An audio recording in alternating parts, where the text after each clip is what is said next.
Welcome to the Billionaire Lifestyle podcast with your host, Emmett Muckles. Please visit iTunes, Stitcher, or emmettmuckles.com to listen to all the episodes for free. Ladies and gentlemen, welcome to the Billionaire Lifestyle podcast with Emmett Muckles, Emmett and Friends. Remember, this is the day that you were given. This is the day that God has made. He gave you another chance, and it's up to you because you have this thing called free will to get it done. We are all billionaires. 30 days after your inception, when mommy and daddy got together, gave her something, she made something out of what you give her. 2 became 4, 4 became 8, 8 became 16. At the 30-day mark, you were a billion cells. You hadn't hit the planet. Here you are. You are a billionaire. As above, so below. Anywho, got my message out. Today, my guest is Anthony Trucks. He's a former NFL athlete who was a foster kid, but he is also a serial entrepreneur with one serious superpower. Making shift happens, no matter what, by accessing the power of identity. Oh, I'm going to stop right there because this guy is powerful. And he looks good too. See, I got I'm secure enough to know when game see game. What's up, Mr. Trucks? Nothing much, man. How you doing? I like the energy on the evening. Most of the time, people come on and they don't got the energy to kind of engage. So I'm liking it. I'm ready to rock, man. That's how we do it. I always ask all my guests this one fundamental question. All right. What got you to now? What got me to life, man? Isn't that the thing? Life is this weird up and down. It's like a sea. And I found that there's this quote I love, and the quote is, "A smooth sea makes not a skilled sailor." And that's you true. Go out into the world, man. Life is what happens between your plans and craziness. But what got me here, man, is navigating different stages and identities of my life and finding out how to find a way to a place I want to be no matter what. So that's what got me here. Whole lot inside of what that is, but that's the gist of it, dude. Life gave me things. Some took me down a little bit for a little while, not too long. But the majority, man, I overcame and found a way to get here. But you were a foster kid at like 3, right? 3, man. Yeah, gave me away at 3 years old. I mean, for sure. I mean, if you want to go back into the depths of it, we can. I mean, I'm just, it's for context. So people understand, a lot of time, especially, people don't understand people's story. We are so quick to judge somebody based on the visual context or the oral context in the moment, but we don't know what came before. We don't know what components contributed to that individual, and we make snap judgments. True. And someone will see you, and this is why I'm going here with this. He's like, he was in the NFL. He had it made. He's like, you don't know the journey, son. You wasn't shooting. We were with me shooting in the gym back in the day, right? Right. Like, it's very important to understand. And for, what most people don't realize is that people who are ingrained in the foster care system, there is a psychology that is a firmware that is kind of permeating where, a lot of people don't feel connected, and they don't feel connected with the society, so they don't feel that they can achieve in this society. Yeah. But, you were so busy making shift happen. Kind of. I mean, but, the road is one of these things, and I go through this in my own life. I've learned to trust in faith in that I'm doing good things, and that as I put my foot down, the brick will appear. That's an interesting way of looking at it. Yeah. I think it takes a faith to get there, but I would go and say, like, in order to get to that faith, it took you laying bricks, the hard way to trust. Like I tell people, life is going to be riddled with problems. However, for me, like, I know when I pursue new things and I take on new ventures, like, there's going to be something that inevitably goes wrong. That's just the nature of life. However, knowing there's a problem, I got confidence. They go, how? I go, because I bring me to that problem. Right. It's a different sense of self, but that only comes because I went through and I missed some bricks, man. I went tumbling down the block a little bit, and then you figure it out. But you know what they say? They say hit the bricks, and there's more to it than that. But, you know, you're so on point with making shift happens, and the backbone of that comes down to identity. How did you put this together? Because it's not like, well, it can be. It can be like a momentary flash of light in your life, or it can be a sequence of events that lead up to something and you go, oh, that's what it is. So how did you come to being, you know, understanding that how important identity is, and what does it mean to you? Yeah, you know, what's fun is that identity, essentially, it's who you are when you are not thinking about who you are. And it's in an actionable way. It's the nooks and crannies of how you live your life, whether I'm optimistic, pessimistic, I find joy, I find negativity, I poke holes, I forgive. There's just a way that we live our life where we just do things. We're more reactive than responsive. Because reactions, like something happens, this is what I do. Your identity lives in your reactions. You can respond in certain ways to then adjust how you react, but that's who you are, right? And this is something I wish I could say, like, all of a sudden when I was a kid, I figured it out, but I didn't get this till I was like 32. Like, it's just, I lived a life, we'll call it. I like you said, I'll go back real quick so people grasp the identity in me. Like, I was given away at 3, went into foster care. I was tortured and abused and a lot of craziness. I grew up in an all-white family from 6 years old until now, but wasn't adopted till I was 14. So 8 years in the system in a poor all-white family. So a lot of like, who am I? Where do I fit? Where's my mom? In a non-diverse area, I was getting called, you know, a bunch of slurs at school and stuff, just as a bunch. So I never had that solid base. But 14, got adopted. I could do something that was cool, football. I could go hit people, not get in trouble. Problem was, they could also hit me. Right. So I got my good fair deal of it. But like all human beings, we try something new that we've never done, and we're bad at it. Yeah. So I'm met with the emotional pain of like, I suck. So who am I again? So had that. My mom got diagnosed with MS, my adoptive mom. Older brother went to the military. So I'm floating through life. I find out that like I want to be better than the statistics of foster kids, because most people don't know that any prison in America, 75% of the inmates are former foster kids like me. So I'm not set up to do well. So I had this like a moment where I'm like, I don't want to be that guy. And I decided to figure out what it took to be great at football. So I figured it out. A couple years later, I get a college scholarship offer to go play at different schools. I choose Oregon, go to college. And my high school sweetheart and I, we end up, going up there, and her family's like, go up there, just don't get pregnant, focus on school. 6 months later, we got a baby coming, dude. And she's a beast, though. 4.2 summa cum laude with her master's in like 5.5 years. My wife is a beast. But we had a kid all through college, essentially. I also meet my real dad when I'm in college my sophomore year. So on top of the rest of that, I'm now a kid that has a kid. I'm a college athlete. I find my real dad. Like, there's these dynamics of who in the world am I all over the place. They're spinning. A couple of years later, get blessed to play in the NFL. NFL stands for not for long. So I'm in and I'm out. And all of a sudden, who is Anthony without football? That's a massive crisis, because no matter who you are or what you've done, if you've done something for about a decade or so in your life, and then you wake up one day by choice or by chance, and you're not doing that thing anymore, right, you question, who am I? Whether I sent a kid to college, I chose to open a business from a job, I got a promotion, or I left the military, I left sports. It's like, dang, who am I? And I had that heavy, man. I ended up losing my marriage. I had 2 more kids, and I'm not a present father. Everything goes tumbling down because I didn't have a sense of identity. And I woke up one day, and it was like April 15, 2014, and my mom had passed away from a 17-year battle with MS. I was in the room when it took place. It was just this weird, mortal, like, man, life's going fast, and I didn't know who I was. I didn't know what I was doing, and I had to figure it out. And so that was the first kind of catalyst to me figuring out the issue wasn't what I knew to do.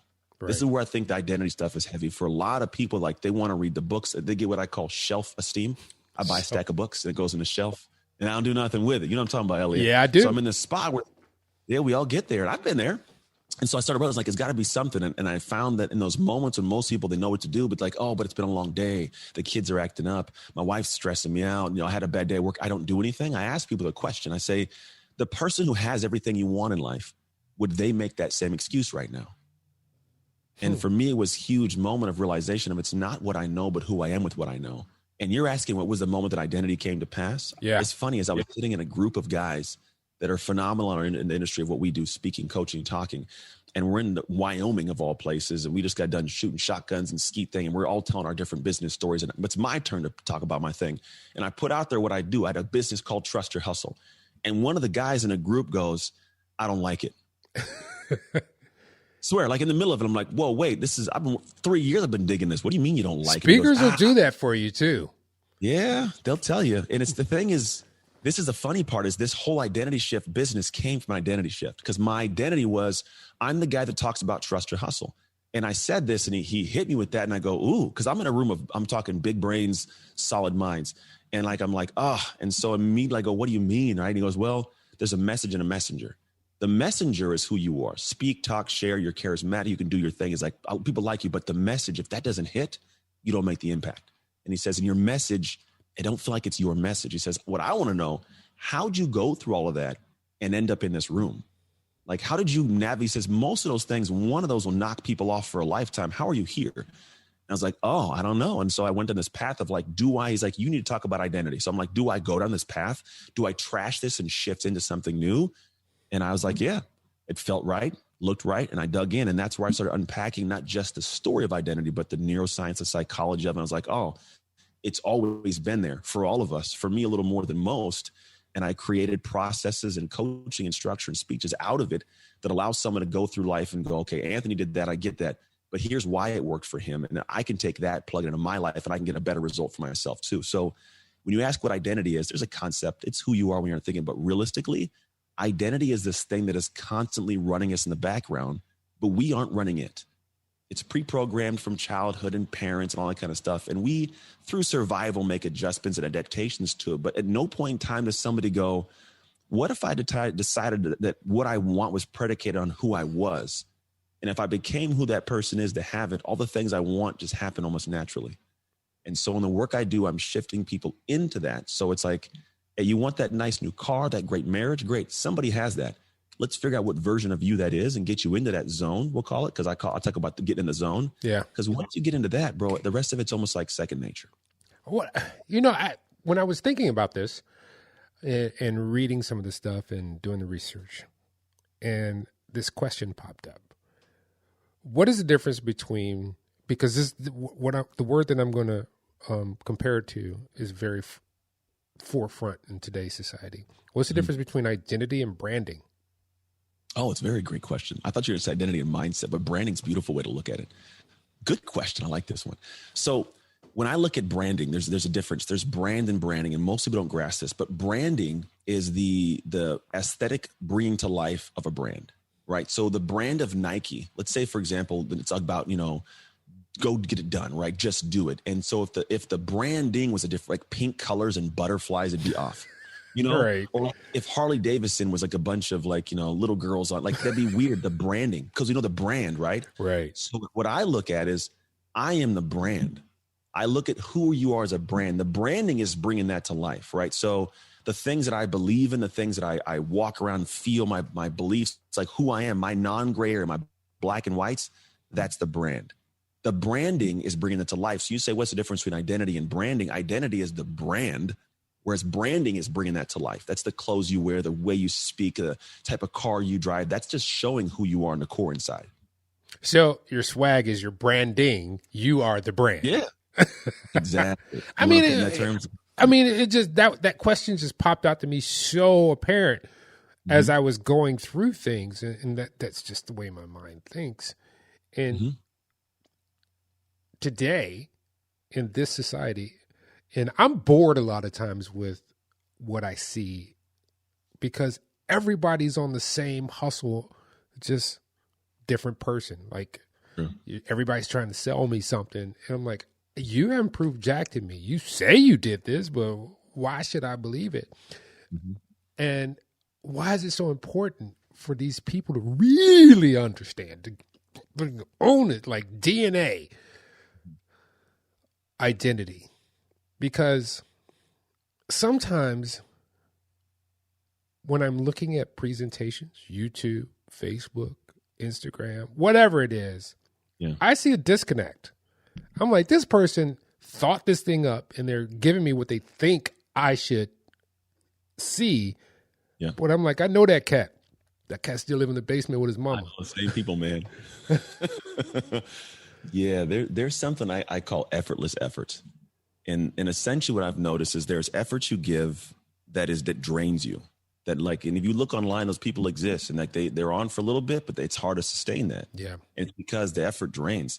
What I look at is the people like that I try to operate as a human. Like I know who I am and this is who I am. I found years ago in my gym business, like I am not for everybody. And that's great. Because if somebody doesn't know you enough to dislike you, they'll never know you enough to love you. So I found like when I go do what I do, like I give effortless effort. This is it. I make fun of my kids and I do weird jokes and I bother my wife. Like that's what I do. And I've got people that poke me and like, I don't like this. I'm like, I'm glad you don't. Because at least I know that people know me enough to dislike me because the only way people will know enough to love me.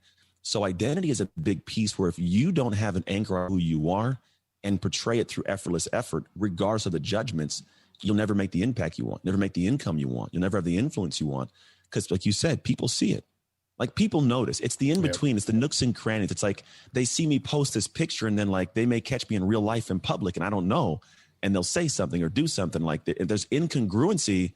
Like you ever walk into a place, I had this years ago. Someone will never know if it's clean, but they'll notice if it's dirty. Oh, yeah. I had a gym and I know that. Like, so when people come in, they're basing the value off what they see. It's not even consciously there. So when I notice people like see me, I got to be clean, man, at all times. And what happens, they'll notice if it's dirty, if something's off, if something's the wrong way or some language I choose to use. I don't have to turn things on and off. This is me, unashamedly in, whether it's my stories on a stage with my wife in public. And I've ran into people in public often. This is Ant. And so it becomes effortless effort. Because I'm not trying to be a guy. I'm not trying to be somebody special. I just got to be Ant and be okay. Because I learned years ago as a man of faith, man, not everybody loves Jesus. So at the end of the day, like if they didn't love, like I don't got to worry about everybody loving me. If you're for me, great. If you're not, I still love you, but just don't bother me. And I'm not going to bother you. I identify with what you're saying because my wife tells me this. She's like, you know what? I've been around you enough. People either love you like they're fans of yours or they absolutely hate you. Yeah. And I'm like, but there's something that you're bringing to my mindset. And that's the only time I'm going to use that dang word. All right. Is we live in a different culture. It changed in the last 4 or 5 years. Everybody got really sensitive. There's a certain level of authenticity that people have that's gruff. That's just matter of fact, and it's true. But people can't take it anymore. And this is just off the cuff. How do you think that people can adjust their identity or edit their identity so that they can be palatable for a broader audience?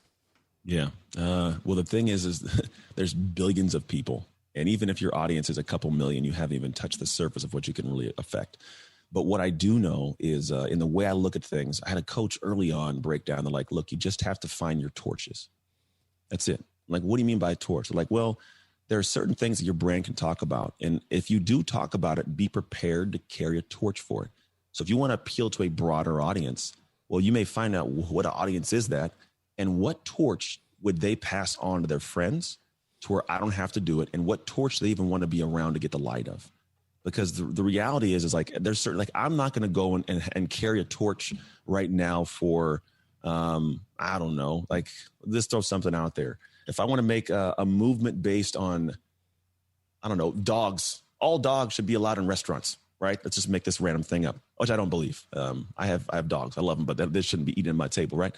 So that's the thing. If I talk about that, I better be prepared to carry a torch for that. Right. And if that's the thing I want to carry a torch for, I'm going to talk about it. I'm going to put in the conversation. I'm going to have back and forths. I have to be able to protect that publicly to make that line. So if people don't like me, cool, but at least I know my line. And the thing is if you want to appeal to a broader audience, people want to follow individuals who have a torch they want to carry and who are willing to go out in the forefront and take the arrows. Because what people do is they'll tiptoe around a subject. My wife does this. She'll throw something out through social media, but she'll be like, what are you guys' thoughts on this? But she won't tell them what she thinks. It's very interesting. Where me, I'm like, hey, I'm telling you right, this is what I think. And I'll catch some arrows for it. But the thing is, people will follow me at a broader audience who believe in that. Because if not, people don't follow someone who isn't like strict in belief. And so like what you have to do is first find the torches that resonate with your audience, be prepared to talk about it and carry it, and then take the arrows, man. Because when you do that, here's the crazy thing. People want to appeal to a broader audience, but you really want to gather the broader audience. The way you get is for them to go, look at that person. They went and talked about it. They took the heat, but they kept on ticking. And lo and behold, they built this whole, like, look at them. People fall. You know, it's a good example of this. And I'm not saying I agree or disagree with, but Candace Owens, this chick is taking some arrows. Oh, some hard ass. She's taking some L's. She is. And so she goes out there. But if you step back and regardless of what she's talking about, she has a torch. She carries it. She takes the arrows. So what does her audience do? It grows. That's just how it is. Like a guy like Grant Cardone, he knows who he is. Some people may not like him. He's too flashy. He talks about money too much. That's fine. He knows what he's about. He carries a torch. He talks about it. He takes the arrows. Like there was one post he did it like a few months back. I loved it. He says, some people call me crazy. Successful people call me for advice. Right.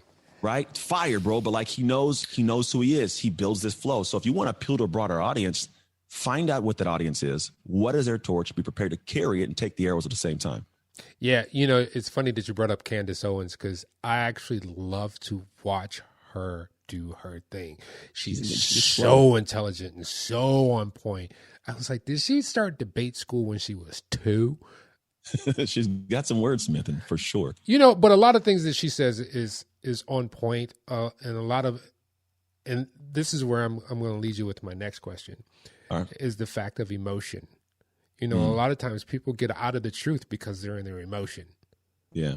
How can emotion negatively or positively affect your identity? Oh man. So I'm dropping bombs on you, huh?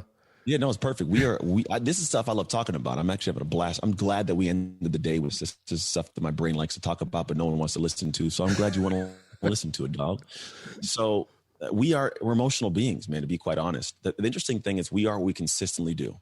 And what happens is I've always had this statement I love is when emotion is high, intelligence is low. That's why when I get super excited, I'll do things, say things, buy the bar, a round of drinks on me. Like, no, you're broke, homie. Don't do that, you know? Yeah. Or like when you're mad at somebody, you say something rude and mean that really hits their heart and like you didn't mean it, but you're emotional. And so I've found that if you operate in an emotional space, here's the interesting thing. Emotion will lead us to a space where we actually have these things we do, but then our ego will carry over to protect that position. So for example, somebody says something rude and then you, an emotional thing, you fire back. And then because it's your ego now, my ego can't give ground. So I go deeper and deeper and deeper and I start ruining but here's the thing is in doing that, because I'm doing things, I'm actually ingraining who I am. So I go this way, I say this thing, well, because I said this, I got to keep saying this, and now it becomes who I am to say this. Yeah. And I do this, and it ingrains. So emotions, if not checked, will lead us down pathways that take us years to look back and go, man, wrong path. So for me, what I choose to do is step into emotional moments, pause for a second, breathe, and go, hey, what would make the next moments of my life better? Not what do I feel like doing, not what do I want to do, would it make it better? Because I may not feel like apologizing to the guy who me and him got a little spat in the road because whatever, but I know that the next moments of my life will make it better if I'm like, hey, bro, my fault. I hit the brakes. I should have done that, right? As opposed to, well, you were, and trying to find something, right? But if I just, hey, yeah, you're right, love, my fault. I apologize. I didn't feel like doing it, but it made the next moments of my life better. And now I get to stay more in line with the identity I choose. You know, I like the fact that you use that analogy because as I said, I grew up in Detroit. I grew up in the neighborhood, the hood. And so many times, especially because I came up in the 80s, so many people lost their lives because they were in their emotions, in their ego, and not in their intellectual body. And they couldn't get back to that. I mean, so that is and you do the same thing that I do. I literally take a step back. Unless somebody's coming at me with like imminent danger, I really pause and say, because I'm not a small guy and I intimidate people. And sometimes people want to test you just because. And you're like, is this a test? Well, let me buy you a beer. Or I don't really drink. Pause it. Yeah, you pause it. You pause it really. Have you ever read Eckhart Tolle's book, The Power of Now? No, it's actually, I think I have it right here, bro. Seriously, I just bought a new batch of books. Look at that. It's right here. You better get on that. I read that years ago. Yeah. I mean, it goes to what you were talking about implicitly, you know, how many of our things that go wrong in our life are because we're not in the now, understanding the now. We're in our ego, and that ego can be so detrimental. It can also be good for, if you got that ego and you're in the club and you see somebody you want, or you see somebody you might need that ego. Otherwise, though, but a lot of times it has a negative impact. All right. Yeah, protect it the wrong way. So there's someone sitting out there, and they're like, yeah, but like I said, people are going to look at you. They're going to judge you. You're a nice looking man. Your background is dope. And they're like, he's got everything. What is he talking about? How does someone make shift happen? Man, that's a whole process, dude. This is the thing that I think people need to grasp. There was a moment in time post NFL where I was like, I don't want to be on this planet. Because that is the thing that people are like, oh, he must be good. And a lot of people meet me. It's funny. It's like they'll meet me or see me on social, whatever it is. And until they see a speech or they hear my story, like I got a Goldcast video coming out July 1st, a couple days. And that's going to be an uncovering of things that a lot of people have never known about me. And the reality is like, I think the happiest, most joyous people who are chill, we'll call it, have gone through trash, man. We just had to have. It's a natural, it's a humbling experience that settles you. So like I may be great in some aspects, but I'm great in a small world around millions of worlds around the world. Right. I'm just a guy, man. So I'll always be a regular guy with a regular desire to help people. But I think the thing is, when I look at the life I've lived and what I've got, the way you make shift happen is there's a process. I created what's called the shift method. It's actually in my book. And I started going through life to figure out what in the world, like how could I have somebody simplistically go through it? It just became 3 steps. There's a lot to the steps, but we'll just call it 3 steps for basics. You just change in the background. I like that, man. So step number 1 is to see. Vision. There you go. You know what it is. See how I am? I'm clairvoyant. Oh, I like that. I like pros, man. I like professionals, dude. I like you. So the first thing is to see. And the reason is because a lot of us, I'll go forward for a second, come right back. The shift is the work you do to change your life. Most people jump to the shift. They don't go and see. So they end up climbing a ladder leaned against a building and go, oh, the ladder's leaned against the wrong building.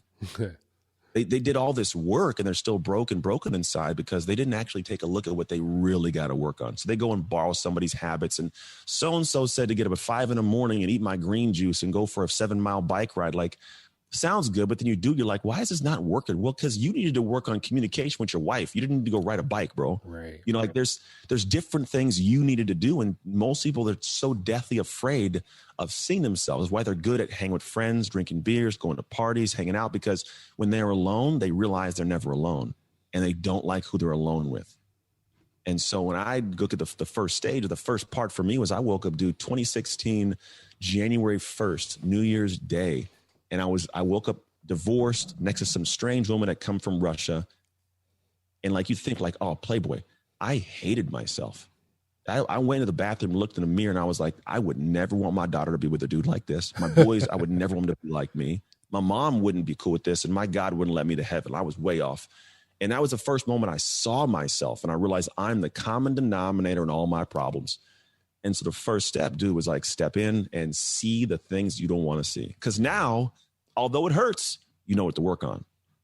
Then we go to work. And the work is the hard part, dude. Like, it's most of the time that, like when you want to jump off a cliff and like it looks like it's fun, everybody's assuming, you're like, I don't know it's just that thought of taking that first action step. No one wants to do it. They'll sit there and gather information, read the stuff, but when it comes time to do it, we'll find ways to go, oh, I got to go here. I got this thing. I'm busy being busy, never doing the thing that moves the needle. And so what I found was like the next step was like, you got to do your shift. Handle your shift, man, like your shift. Right. And it's actionable. It's the step you got to take that scares the dog crap out of you, like jumping off the cliff. But if you do it, you can finally get to the point of landing in that new environment of life you want. It could be an internal environment or an external environment, but you got to do the shift work inside to change your life outside. And the last part of it, sustain. So see, shift, sustain. The sustain piece is the one that's the hardest for all of us. Consistency is horrible for most humans, man. We'll do something, get a quick change, and then we'll go back to what we used to do and end up back where we used to be.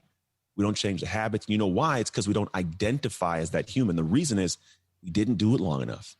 We did it a little bit, had a little misstep. See, that's not who I am. Went back to my old ways. When you actually shift your identity, it's by moving past the pain and eventually doing it so long that it feels awkward and weird to not do it, because now it's who you are.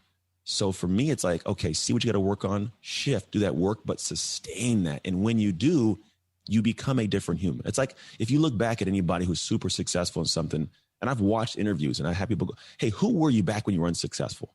They'll pause, look up at the sky and go, man, I was a completely different person back then. And it was. They thought different, processed different, saw different friends, different environments, different values, different principles. They were just a different human, a different identity. And that right there should be a big catalyst and like, oh, big light bulb. We're like, oh, well, it's a different person inside. And if you figure out what it means to get there, then you get to the point of like, I can have that. And all it is sustaining the path. And here's why most people don't. I'll give you this last one and we can keep rolling. But here's what it is. Most people are met with moments and they realize it's a 10. When I was in high school, my first year of football, it was a 10 of pain. It was horrible. 10 out of 10 of pain. I don't want to feel this. So what do? I walk away. I don't want to go feel that again. That's horrible, right? Well, the crazy person, we'll call him crazy, comes in and says, no, but I learned a lesson. Let me go do it again. They go, why would you do it again? You just horrible. You best, just let me try it again. You go do it again because you got this lesson. You try it again. That's a 9 of pain. But a 9 still hurts, man. Yeah. Like, why are you going to do it? It's a 9 of pain. You still suck. Don't do it again. I got to do it again. Why would you do it again? I got to do it again. You go back. It's at 8.5. Then it's an 8. Then it's a 7, right? You keep going. People think you're a mad person. What is wrong with you? Why are you opening that business? Why are you trying to fix that marriage? Why do you keep trying to play football? Why do you keep doing the podcast? Or you keep bombing? Yeah, but you don't see it. But every bit I'm getting better. The next, it's a 7, 6, 5, 4, 3, 2. Then it becomes a 1. And it feels a little better, smooth. Then it becomes a 0. And people go, oh, you're doing it painlessly, right? No. I'm doing it with joy. That's the switch. Because when I first got on stages, bro, I used to bomb. I was like, oh my God, Anthony, right? And they're like, why would you get back on stage? Like, because I can get better. Dude, now it lights me up to go on a stage. Why? Because I'm damn good at it. I went through the journey of learning and becoming a speaker.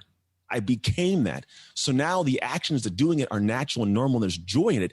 And I'm not special. It's for anybody who's ever done anything. You have joy doing this. I can tell. Oh, yeah. Because when you got through it, you were like, well, I'm going to do this. And eventually became this like, dude, you get a podcaster shirt on. You know what I'm saying? But dude, I've been doing it for, what year is this? 2021. 2021. So like 13 years. Hell yeah. I'm an early adopter, but there's a thing that is popping up, and there's a word that you don't hear in most circles unless you're in sports, but you don't hear it in these coaching sessions. You don't hear it put out to the public, and it is a very important word that everybody needs to have. Now, I am a trainer by day, and I train in a very technical environment, and I use words that don't usually go in. I use words like love, and I use words like care and importance, but I also use the word discipline. You need discipline. And people look at me like, what? Who? Yeah. I'm like, discipline will get you up in the morning to do what you have to do. Discipline will make you get there so you can feed your children. Discipline will help you grow. And they're like, you're a little intense. I call it disgusting discipline. You got to have disgust. It's got to be people look at you like, how do you like the face twist up? How do you do that? Like, I do a lot. Like, I love it. I love you talking about that, because I found like the base of discipline is it's a word, disciple, disciple, to follow, plan, to follow a plan. So most people don't have a plan, so they can't be disciplined because they're just doing stuff. Second thing is they put a plan out in place. They don't follow it. They don't stay disciplined. They can't have the outcome they want. So I fully agree above and beyond that it's all about discipline, but it's having that disgusting level of discipline to where people look at you and go, Elliot, how in the world do you do that for 13 years? And you look at them and go, man, I don't know how you don't. I'm about to put you on blast. You know that, right? Please do. Read the chat box. All right, I'm gonna check the chat box. What's he gonna put in here? It's like Elliot? Why do I keep calling you Elliot? That's what I'm gonna put you on blast. And do that. Why do you keep? I don't know what it is. I think it's hidden in the background. I don't know. Oh, you know what? In my email, the email behind this, it's phone in the background. It's Elliot Pittman. That's a guy I've been doing. That's what it is. I'm reading that thing. Emmett. All right, we got it. We locked in. I was like, I'm gonna give him one more chance. If you must, one more, and then I'm just being. And I'm leaving this in too. I let people know that I have real conversations with human beings. This is not just like, oh yeah, we're gonna discuss. But I digress. The pandemic happened. What was your time frame? Your book, you got a book out. You're speaking. Yeah. We're just coming out of a pandemic. What was last year like for you?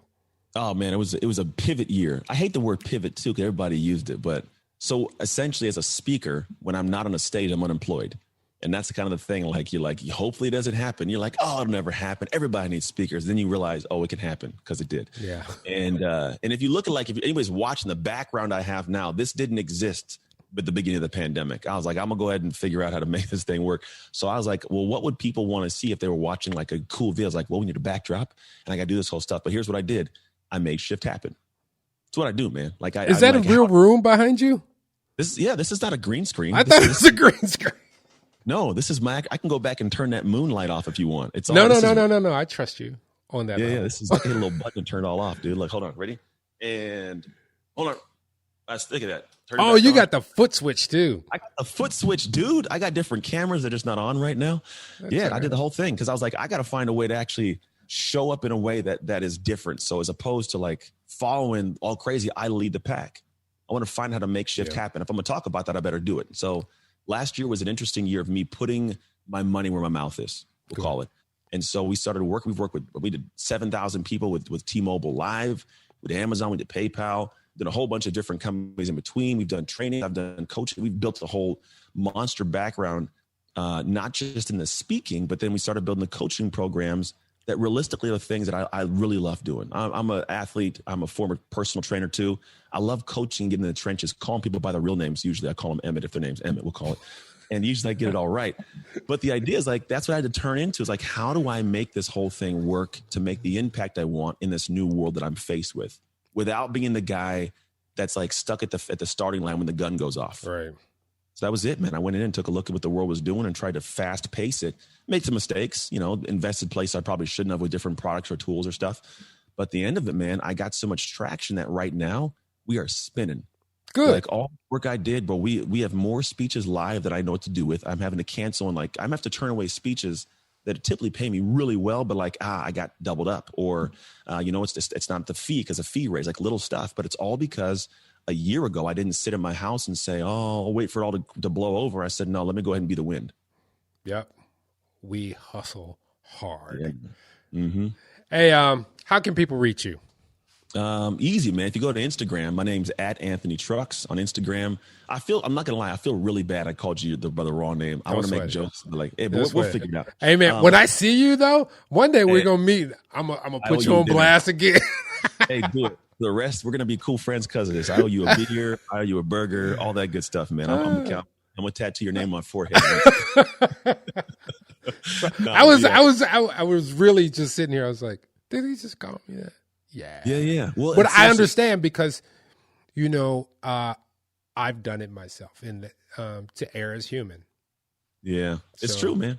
I own it. I made a mistake. It's. I have like Zoom, and then above, it's like sits above my email. Shame on you. I'm gonna put but it's like right behind Elliot and just locked in. And the next thing I know, I'm calling you that. But yeah, Instagram's the best way to find me. And if somebody I have a book that came out, and if everyone wants to know about that, I'm gonna give away some 10 free copies signed for your folks. And everybody will get the audio book for free. They'll get the workbook and like a digital book, but it's identityshiftbook.com. Use the code BLP and they get all the stuff for free, man. Awesome. They got to buy one book. The rest comes for free. What about Facebook, TikTok? Yeah. Everywhere you go, it's Anthony Trucks. I'm the only one besides my oldest son named Anthony Trucks that I know of in the world. So if you go searching it anywhere, you can't help but find me. You know, if I didn't know who you were, I would swear you were a country singer. To be honest, that's what I can sing. We listen to country. My wife and we listen to country in the car because the rap music nowadays is just. Garbage, hot garbage. Bad. And I want to I get out the car, want to beat people up, and I'm singing stuff like, X these hoes. Like, damn, that's not my type. I don't say that kind of thing. So yeah, we just started putting country music on, and when that stuff comes on, bro, I got that twang. I make that dang sound there good there. Hey, like it comes you're out. right there, oh boy. I can sing some of those songs. If I had to choose a genre to make me sound good, it would for sure be country music. I think you could pull it off. I really could, man. I really think you could. You know, I hear the secret. Don't tell my wife, but my wife and I were getting our vows renewed. We got divorced for 3 years, got remarried, have an amazing marriage now, like 5 years deep. Good. But we're going to redo our vows. And so we have 3 songs that are kind of like since childhood, our songs. I'm taking lessons with my pastor's wife for singing to try to sing these songs. The problem is it's like Genuine and John Legend, but I can sing like Hootie and the Blowfish music. You know what I'm saying? They're not the same tonality. So I'm out there trying to figure it out, bro. I'm going to bomb, but you got to sing from your diaphragm. Sing from That's your what you diaphragm. You got to push. You got to push. Get that high note somehow. Hey, man, I want to thank you so much for being on the Billionaire Lifestyle podcast. Appreciate you. Hey, you too, Emmett. Thank you, man. And let's do this again 6, 8, 9 months or so. Catch I'm up with and it. see what you are. Well, ladies and gentlemen, remember what I said. You are a billionaire. 30 days after your inception, you were a billionaire. But I really have to set the message that I always do. We are human beings. H-U-E. People under the sun. The sun. We are in the image of man. These are givens.